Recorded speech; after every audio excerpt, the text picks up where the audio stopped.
What's up, y'all? If y'all missed part 1 of the video, make sure you check out the description down below.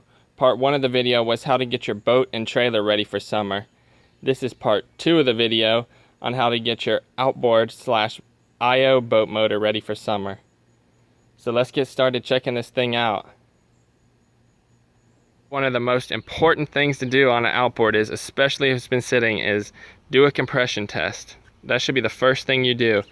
That way you know what condition it's in, so for when you start, you know the compression of every single cylinder, and it needs to be like within 10% of each other. If they're all 90, they all need to be within 10% of 90. If you got a bunch of them, that 90 is pretty low, but say for instance they are 90, 90, 90, 60, 90, 90, 90. You got a problem down here, and you want to try to address it before you smoke the motor. I mean, it's really that important. It's better than nothing. It'll give you an idea of the condition of the cylinders and pistons. That way you know before you start what you're dealing with. If you have low compression on a 2-stroke outboard, you can run seafoam through it. And by running seafoam through it, I'm talking about a seafoam shock treatment. Look in the description and a link at the end of this video. I'll put it on here to my video, Outboard Seafoam Shock Treatment. And that's going to shock all this stuff with seafoam. And just follow the video and it should clean out this motor. Now the whole idea is the rings get carbon built up around them. And because it's a 2-stroke, all that burnt oil, it can cause the rings to stick to the point where they don't open all the way, or they stay stuck, or whatever happens to them. You want to try to get as much of that carbon out of there as possible so that you have the best running motor possible. And this video that I made, I've seen huge improvements doing it. I mean, like night and day. The motor is like a completely different motor after you do it, especially the idle, the way it sounds, the way it runs, everything. Your compression is likely to come up after you do that. You can put oil down in the holes, PB blaster, and tilt it up all the way and put oil down the holes, try to raise the compression. That's something you can do, but you just want to make sure it's good. And typically it is, unless you got a really old boat. It's not something that you want to stress over too much, but you just want to get a good idea of what you're working with to start out with. So once you check the compression and make sure it's good, like 120 pounds, 125 pounds, or like this one, it's got lower compression heads on it.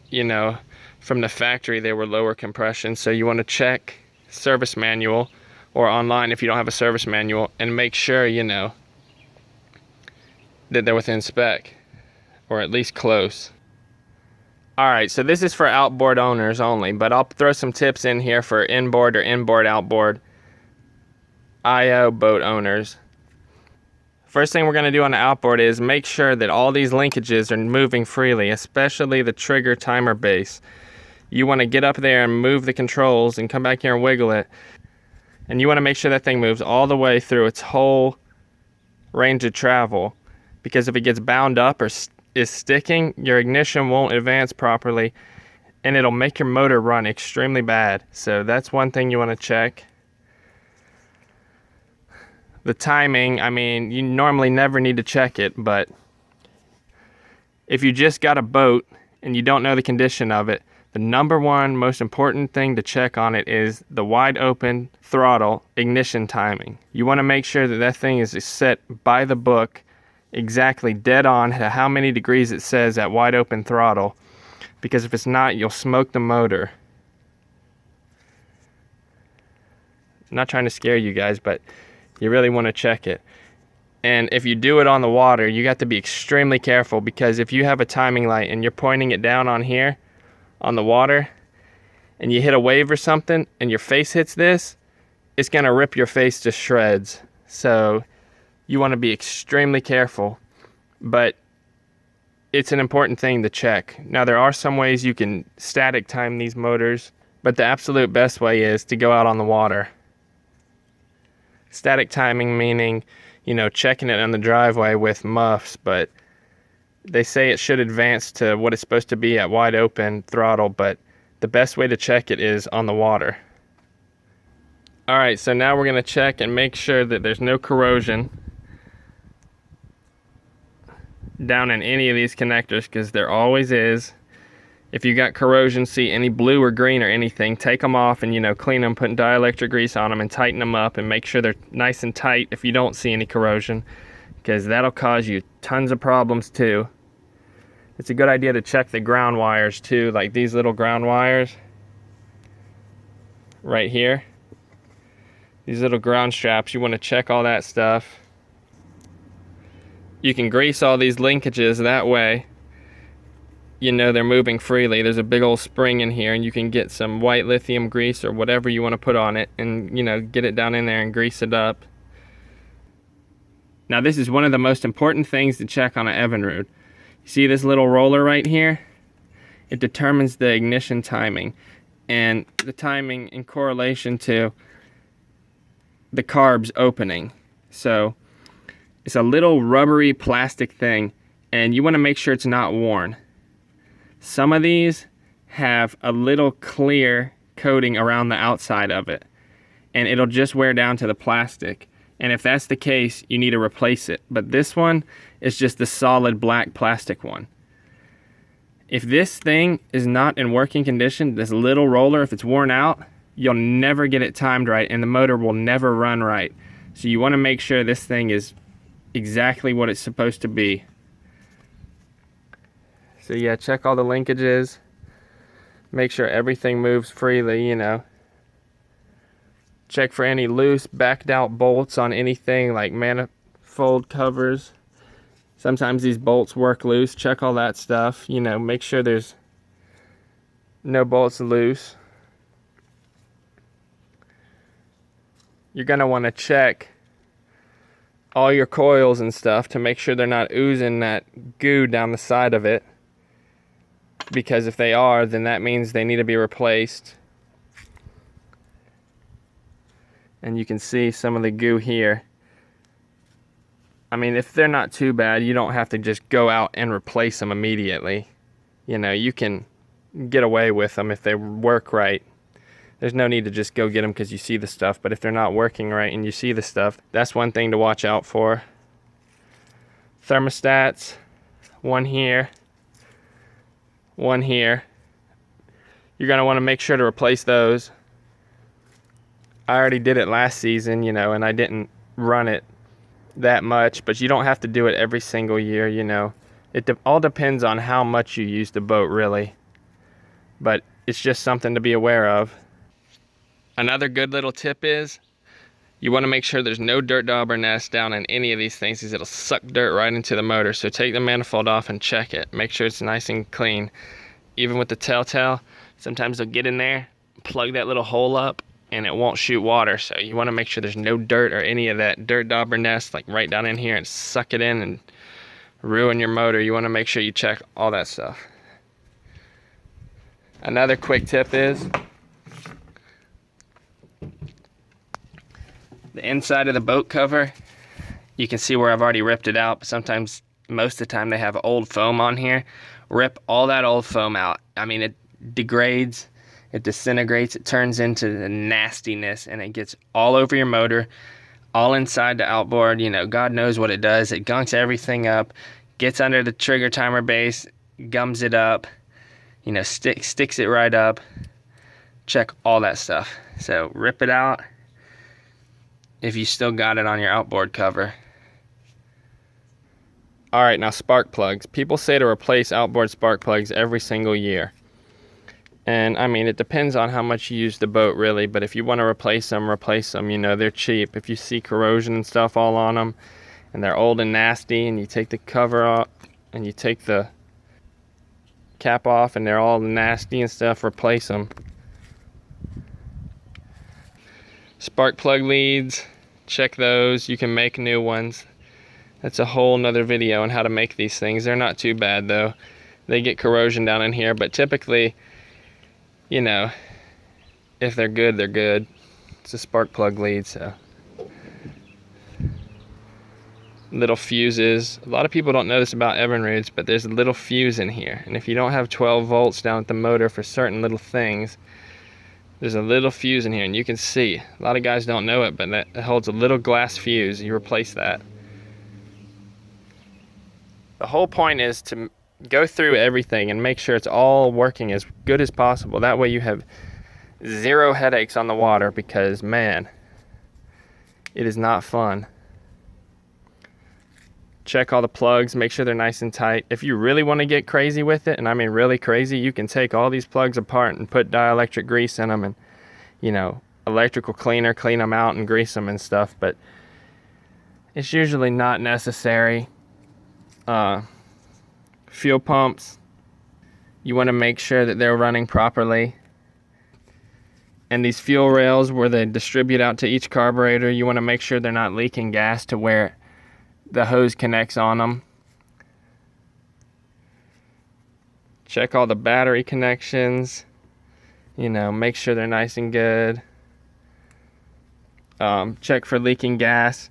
If the thing's been sitting, you know, you didn't put any Sta-Bil in it or fuel stabilizer in it, it's a good idea to go through and, you know, clean the carbs out, which requires taking the manifold off, pulling the carbs off, taking pictures of how it goes if you have to, and you can rebuild the carbs. You don't have to do this every year. People say rebuild the carbs every single year. That's a waste of money. You don't have to do it.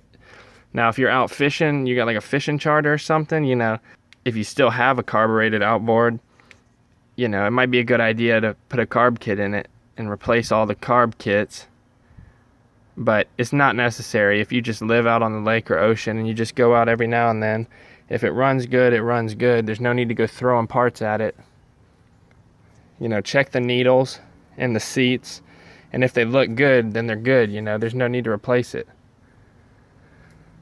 I wouldn't anyway. Waste of money. All right, fuel filters. This is just a little one. If you've got a glass fuel filter or a fuel water separator, you know, change it, dump it out, change it, do whatever you do, and make sure there's no water in it, and make sure there's no gunk and crud in it. Let's see, what else? Water pump impellers.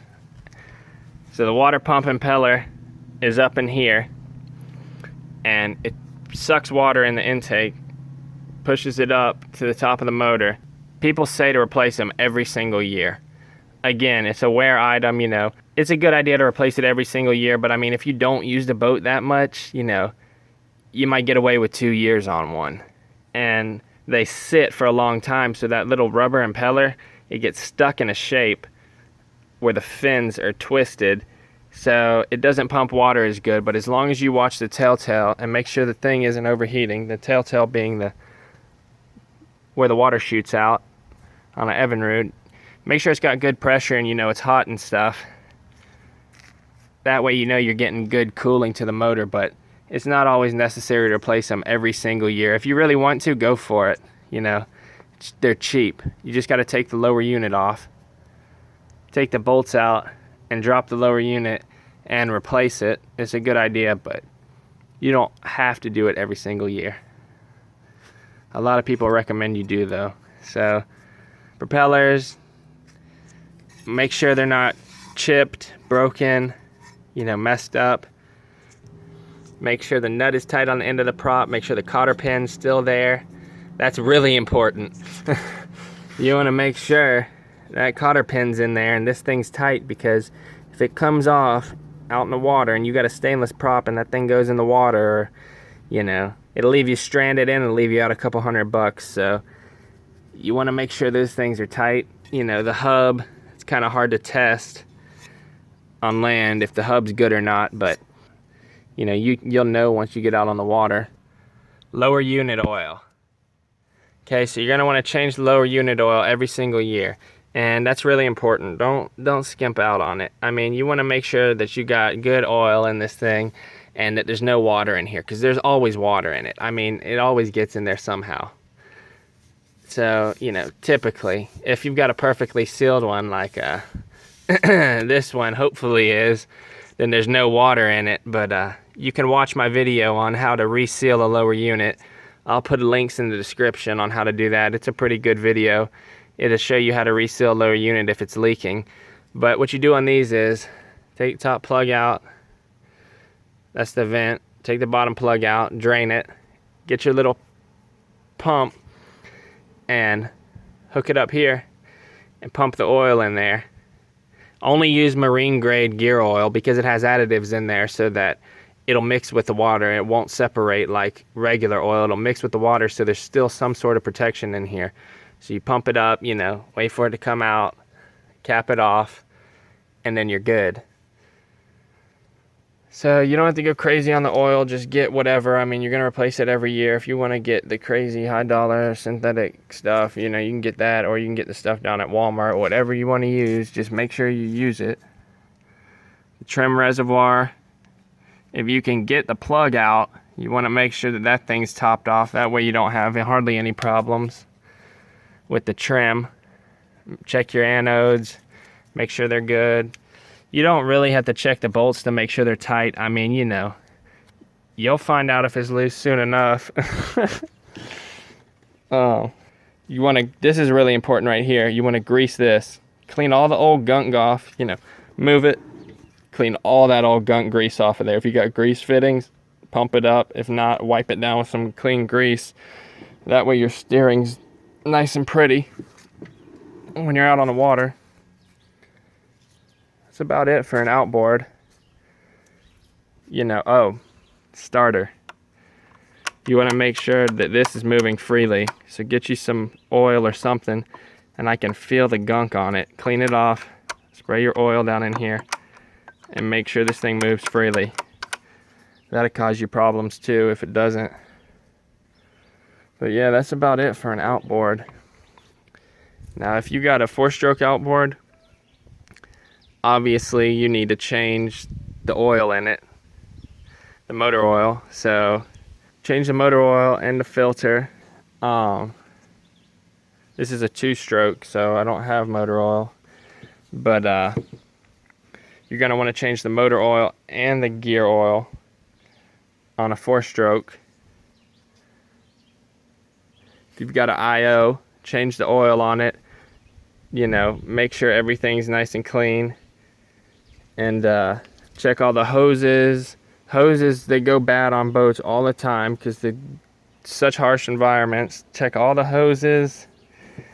Just go through everything and fix as much as you can before you start, because once the boating season starts, and you know, if you got an older boat like this one, it runs good, knock on wood, but you know, it's a good idea to fix everything while you can. That way you get the best start possible to the summer. You don't have to start it out throwing parts at the thing. But yeah, that's about it. If y'all are having battery troubles, make sure you check the description below for my battery video that I just put up.